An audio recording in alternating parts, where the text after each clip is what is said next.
I was very happy when Tupac gave me the okay to type up David Kenner's "Your services are no longer needed" letter. And we faxed that over to him immediately because it was a conflict of interest. Things were totally out of control. And it's very sad. I always had that dark sense, and I was always seemed to be the one to kill the joy.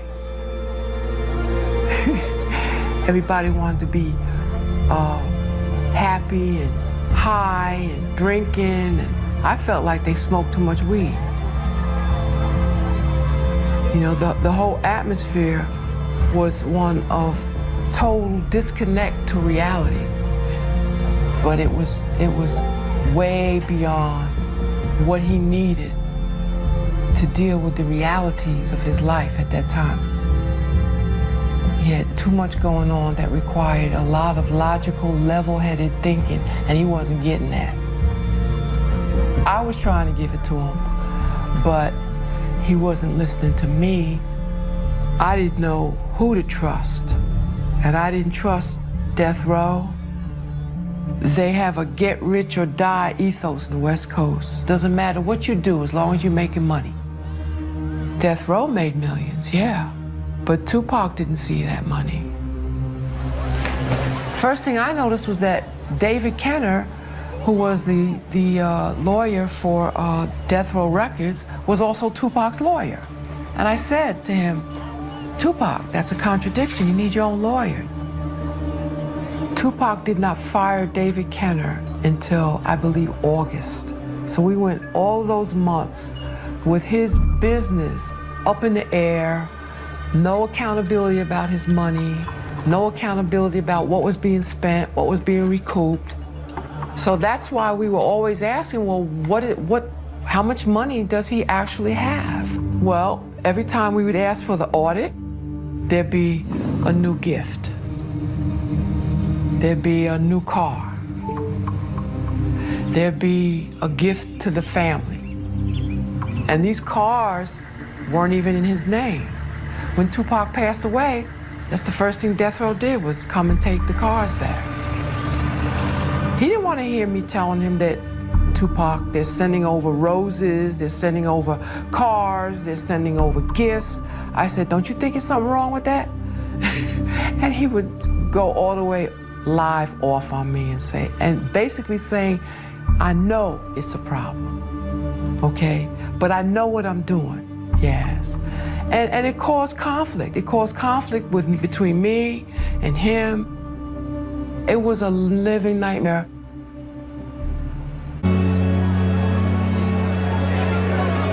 Everybody just got too comfortable. And it went the way it went because nobody was in Tupac ear that, no, I mean, we got to protect you. We got to be like this.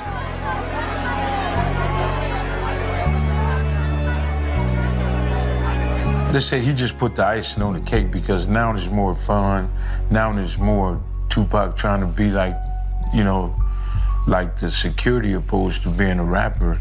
And he's not on the Snoop Dogg tip, he's on the homies tip. He now is drinking and getting high all day and wanting to beat up somebody. You know, just the whole mentality, they just changed. You know, like the security opposed to being a rapper, and he's not on the Snoop Dogg tip, he's on the homies tip. He now is drinking and getting high all day and wanting to beat up somebody. You know, just the whole mentality, they just changed. I stopped Tupac from fighting many times. Tupac was a disturbed soul when it came to gang banging and fighting and stuff like that. He loved to fight. He loved to fight? Oh, he loved to fight, yeah. He loved getting into altercations. Yeah. Did he? Oh, yeah, absolutely. Absolutely. The night of the fatal shooting, Tupac, to prove his gang loyalty, took on a Crip gunman called Orlando Anderson.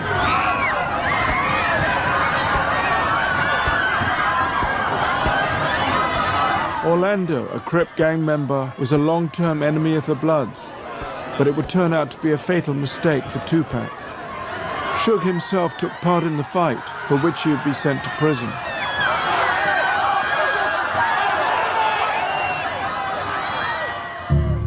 Orlando boasted that he had shot Tupac. Frank, Tupac's bodyguard, was in the car behind. The gun just starts firing. He's obviously aware that bullets are coming through the car and he's being shot at. And as he fires, he hits Tupac a couple of times, and bullets are bouncing going all through the car. As I'm running up to the car thinking, oh my God, they're dead, Suge's laying down on the ground.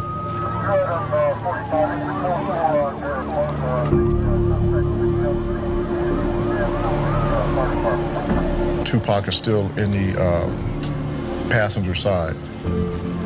And at that point, we pulled Tupac out and we laid him down on the ground. And that's when the paramedics were taking over at that point right there. Did Tupac say anything at that point? He moved his arms from his side and he crossed them over his body as such and said, "I can't breathe." And that was the last thing I ever heard him say.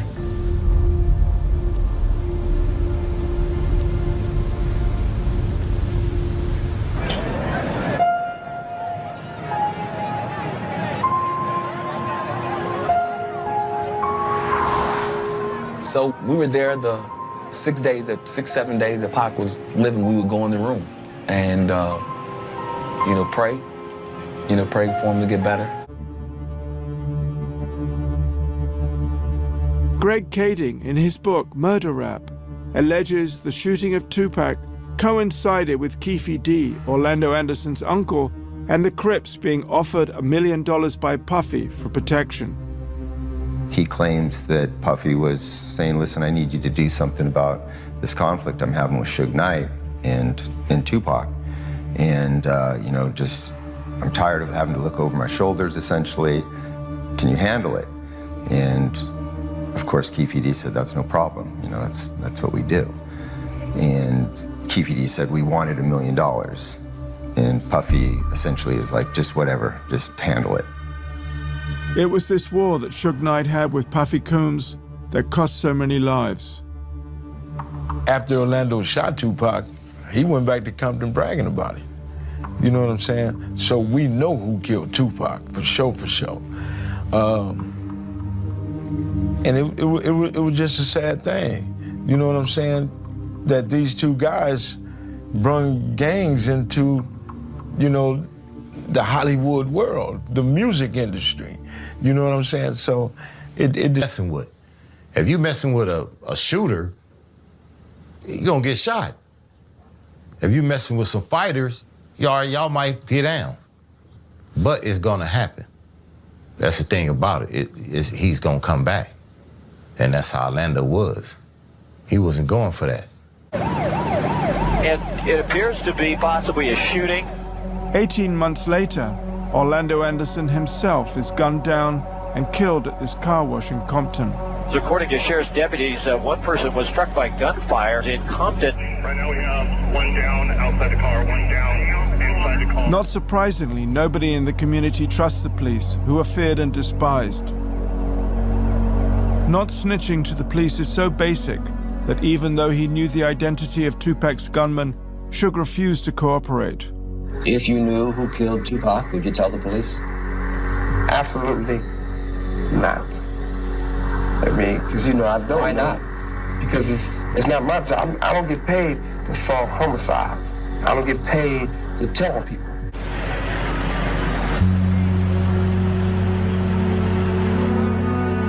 I seen Suge cry a lot of times. Like he would swallow his tears. I remember when Pac was in the hospital, I seen it in his face. You can almost look in his eyes and see he's had this just a stare. Like he was so surprised that this happened to death row. So surprised that this could happen to somebody that he was like the chief of watch. He was the overseer. And that happened on his watch. And he already thought that he was untouchable. And at that time, we've been touched. What happened in the end when he got locked up, Suge got a little selfish side of him as well. Mean side, mean streak. So that attitude, I'm sure, kicked in. Meaning that if I could survive off of $5 a week, if I could survive in jail off of cookies. While in jail, he's just stewing, and he's so pissed off. You know, he just lost his friend, his #1 artist, and his record company is kind of beginning to circle the drain. And so he takes it upon himself to retaliate. He puts things into order to have Biggie killed. Somebody had to go after Tupac. I truly believe that. So Somebody had to go. Somebody would have to die. It's way serious now. It's way serious now. Y'all done cut the head off the chicken. So we got to do the same thing to y'all, and that's all it is repercussion, revenge. Somebody got to do something. Something got to happen, because if nothing happen, then you'll have everybody and their mama from everywhere trying to get at you because y'all sat back and let Tupac get killed. So it had to be something. Biggie shouldn't have came to California after Tupac died. They walked in 2 days earlier as Orlando Anderson. On the 20th, an eyewitness fingered Anderson as the triggerman in an April 1996 homicide. Around that same time, the affidavit states, an informant told one police officer that Anderson had been spotted with a .40 caliber Glock handgun, a potentially significant tip since it hadn't been yet revealed publicly that a .40 caliber Glock had been used in the attack on Shakur. On October 2nd, as part of a gang sweep, Compton police arrested Anderson in connection with that April 1996 homicide. But the DA's office declined to press charges at that time and asked the cops to gather more evidence. Compton police told MTV News that Anderson remains the prime suspect in the April 1996 homicide, and charges are expected to be formally filed imminently. As for Anderson's attorney, he declined to comment on this and any other allegations contained in the affidavit, and says that he's not been informed that his client remains the prime suspect in that April 1996 homicide. He has previously denied that Anderson was in any way involved with the killing of Shakur. While testifying under oath here at Suge Knight's probation hearing, Orlando Anderson invoked the Fifth Amendment when asked if he was a member of the Crips and denied that Knight had assaulted him. Vegas police questioned Anderson briefly back in October, at which point a Vegas cop was quoted as saying Anderson was not a suspect in Shakur's murder. 4 months later, however, Vegas Sergeant Kevin Manning told the Los Angeles Times that Anderson was indeed a suspect in Shakur's killing, but that his department lacked hard evidence against him. Vegas cops say that since the night of the shooting, they have been unable to speak with Trevon Lane, who the affidavit asserts was involved with the scuffle with Anderson at the Lakewood Mall, pointed Anderson out to Shakur at the MGM Grand, and was heard at Club 662 hours after the shooting, IDing Anderson as the shooter.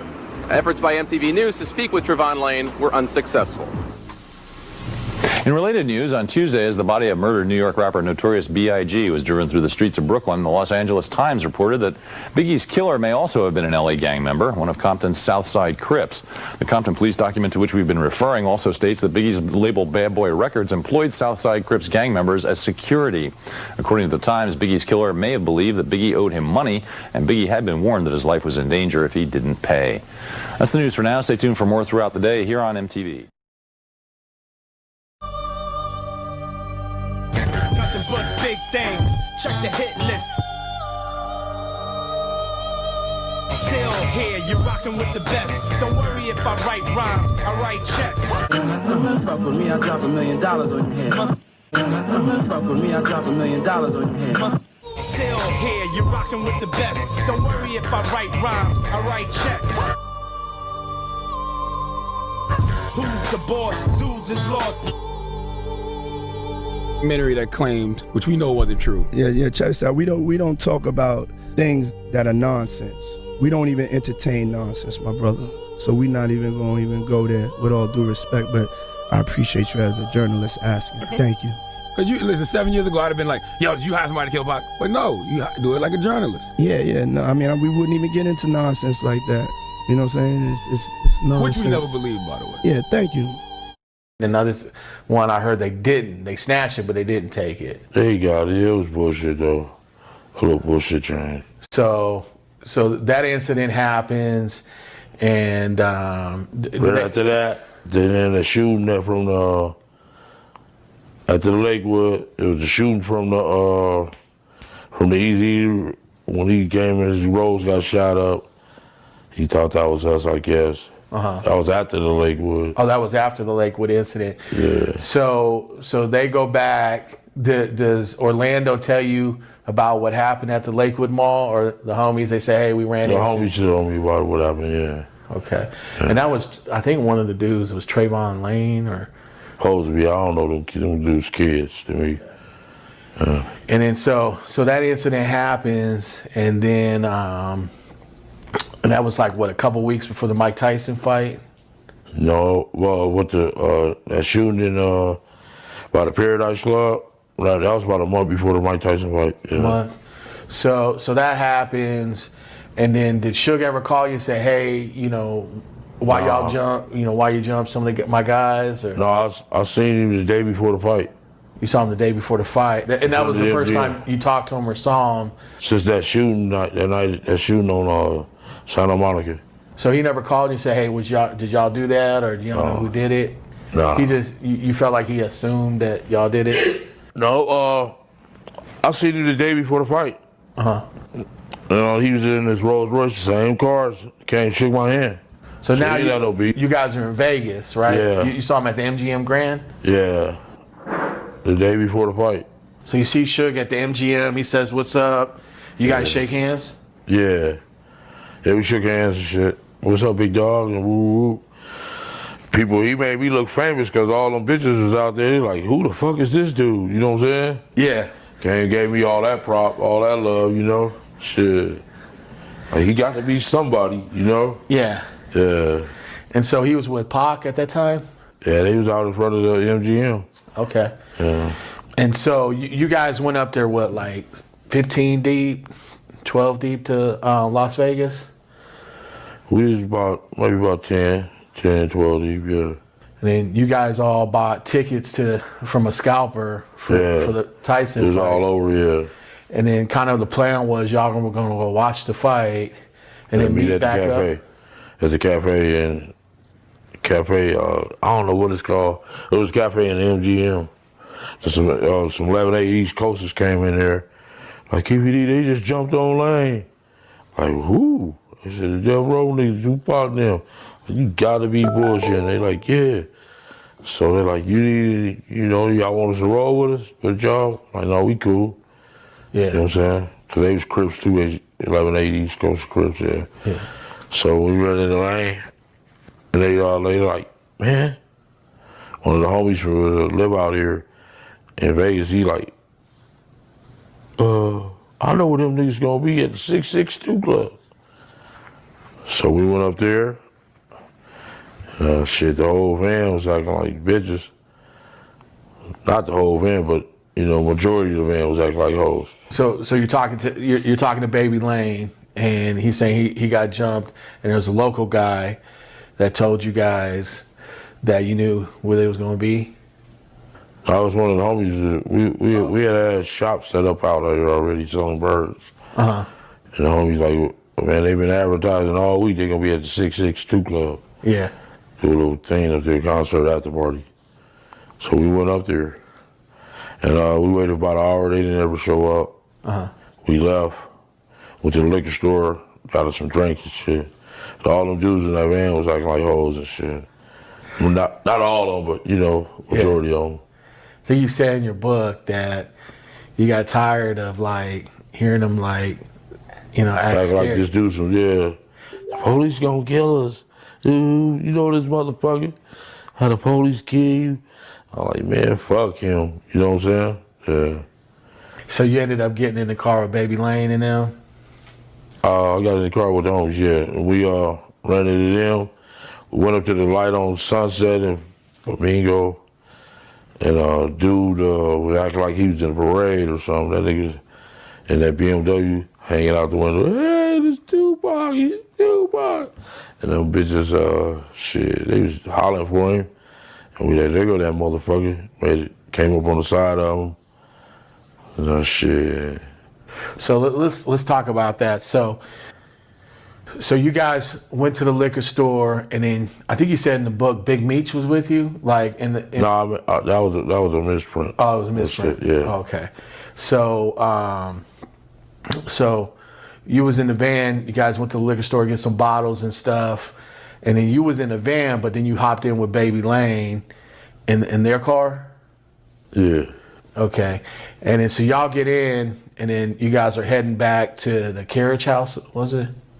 Yeah, we was heading back to our room, yeah. To the rooms. And then you see this entourage or caravan of everybody. Yeah, and it was the dude. Pac. Yeah, he was hanging out the window. Then we just came up on the gutter lane. It was like 13 cars. All of them was black, too. I guess Suge had a thing for the black cars that night. So we went over to the side of them, and we seen them. And out there she wrote. And I read in the book, you said that it looked like you guys rolled up and Pac reached. Looked like he was reaching, yeah. It looked like he was ready to bust our ass. And shit, like we was the first one, shit. Yeah. Luckiest one, I guess. Hit that corner, gave a little chase, boom, boom, boom. Got the busing, we bust back, and shit, jumped up out that motherfucker Cadillac, put the gun on the tire, got the fuck on. Okay. So you guys parked the car, put the gun under the tire, and then I think you said in the book you guys came back out and you guys saw ambulances coming, or with Tupac and Suge in the ambulance. Hey, you wanted to say that for a Compton Street Legend, man. Y'all need to go buy that book. Compton Street Legend. I'll get everybody the whole book. Yeah. You don't have to say something for them, yeah. Yeah. And we gonna do a doc, so yeah. So where can everybody get? We get more detail to that. Where can they get the book? Yeah. It's on Amazon, Compton Street Legends, and it's gonna be in Barnes and Nobles, September the 15th. Yeah, it's a good read, and it's the truth, and it's stamped, homeboy. You know what I'm saying? I ain't got no reason to lie. Everybody saying this and this and that, but when nobody there but me.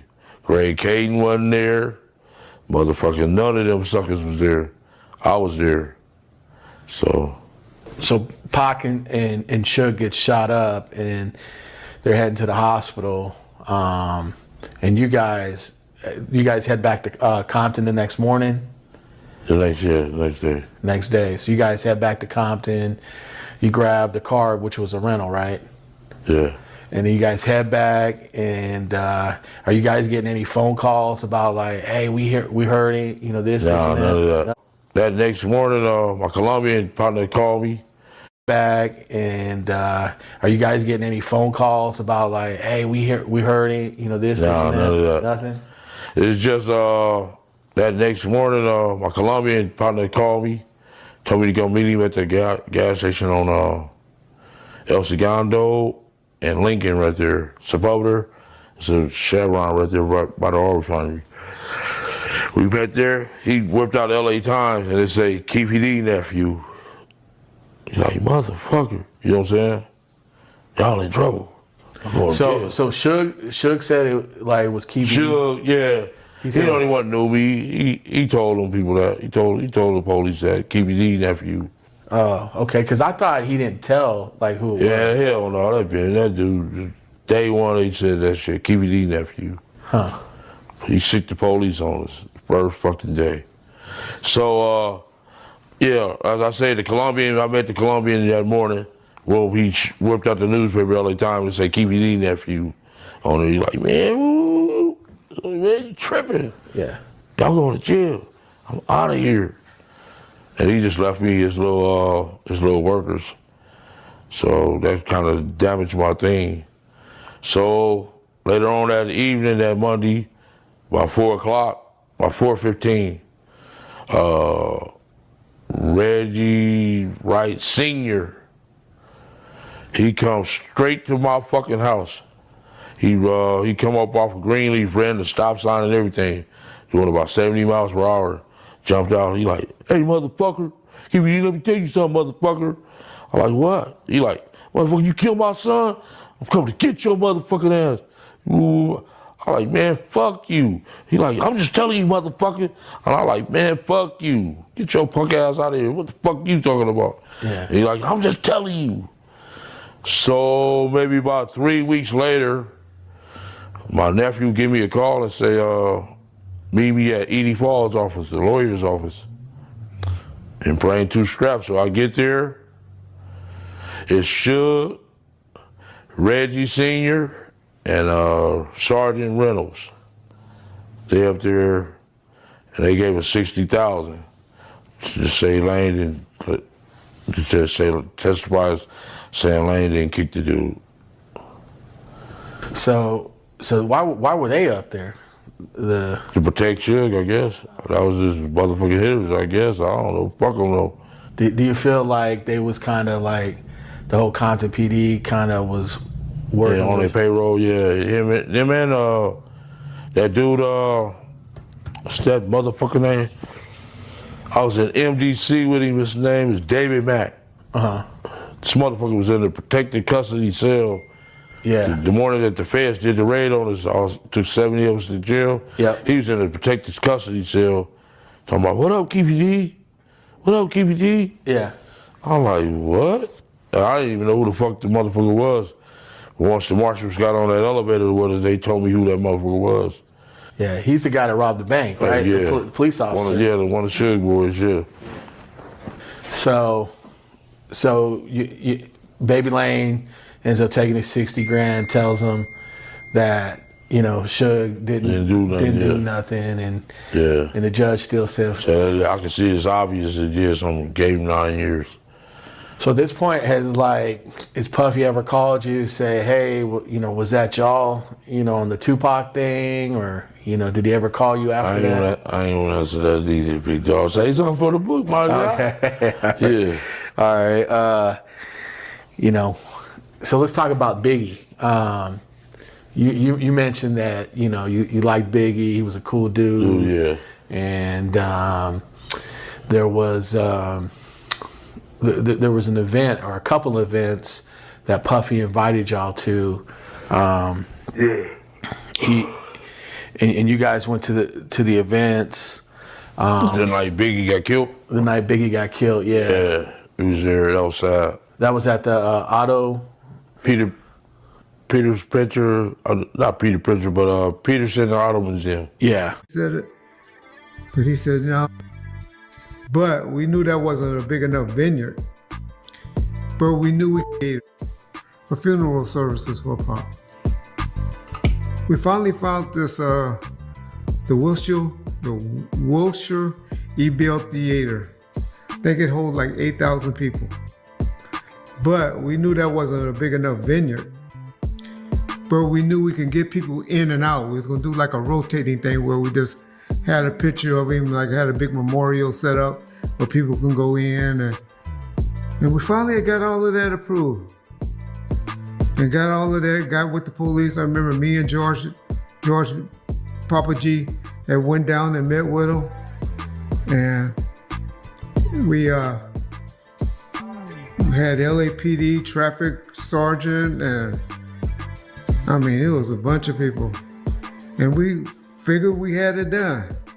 So I called Suge and said, Suge, okay, we got this done. We finally got a location, and we're gonna be good.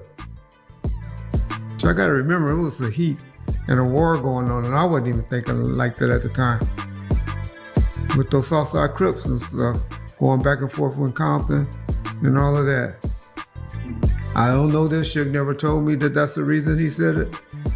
But he said, no, Rich, you know what? I ain't gonna have no funeral services. This going on. We're just not gonna have no services. We're just gonna let it ride. We just keep the mystique going, whether he's dead or not. We just never gonna speak on it and put it out there in the universe that he is or isn't. And that was Suge's decision. The mother had her own private ceremony, so she had closure with her and the Outlaws and, you know, a couple of their close friends and stuff like that. And that was the decision that was made. We still had the attorney, David Kenner, handling his appeal, his freedom. But you sure could have made him lose that appeal. You wanted to take all his money, break him down, and then see where he's at 2 or 3 years later after he finishes his tale that he had still riding. We're waiting on Tyson to come back there. Pac's back there, he's all excited. You know, your boy just knocked out Selden. 50 blows, he just hit him 50 times. You count him. So, I'm back there with him and everything, and Suge is back there. So Suge says something to Pac. And then the next thing I know, we're leaving. Tyson didn't even make it out the ring to come down. We walk out of the MGM back arena area. As we get out into the entrance area, we're looking for the rest of the, Suge's guys, the Death Row Posse, and then Pac's looking for the Outlaws, right? So after a fight, everybody met out there, and then everybody got together, and we went on about our business. This particular night, we're standing there, we're looking for everybody, and then everybody shows up. Everyone shows up, and one of Suge's homeboys, his name is Trevon, he comes over and he whispers something in Pac's right ear, because I'm on his left. He whispers something. Next thing I know, Tupac takes off running.